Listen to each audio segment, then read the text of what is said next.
आज बारामतीमध्ये नमो महारोजगार मेळावा होतोय आणि याच मेळाव्याचं उद्घाटन मुख्यमंत्री उपमुख्यमंत्री यांच्या हस्ते होणार आहे। दरम्यान या मेळाव्याची जय्यत तयारी सुद्धा करण्यात आली आहे। व्यासपीठावर मुख्यमंत्री एकनाथ शिंदे, उपमुख्यमंत्री अजित पवार आणि देवेंद्र फडणवीस यासह शरद पवारांच्या नावाची पाटी सुद्धा लावण्यात आली आहे। त्यामुळे या कार्यक्रमाच्या निमित्तानं शरद पवार आणि अजित पवार हे एकाच मंचावर येणार असल्याचं समजतंय। आपण पाहतोय आज बारामतीमध्ये हा रोजगार मेळावा होतोय। याच पार्श्वभूमीवर याचा आढावा घेतलाय आमचे प्रतिनिधी मंगेश कचरे यांनी।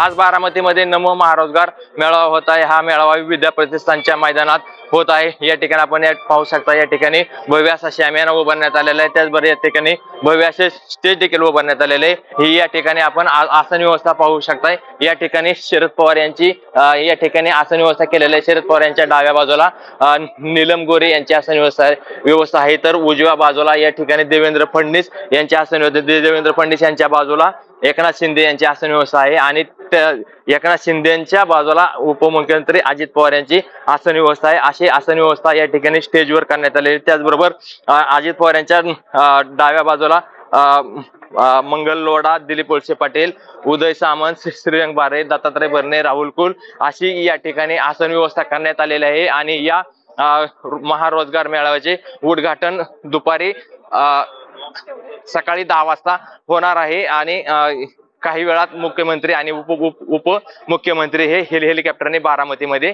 येत आहेत। मंगेश कचरे, साम टीव्ही न्यूज, बारामती।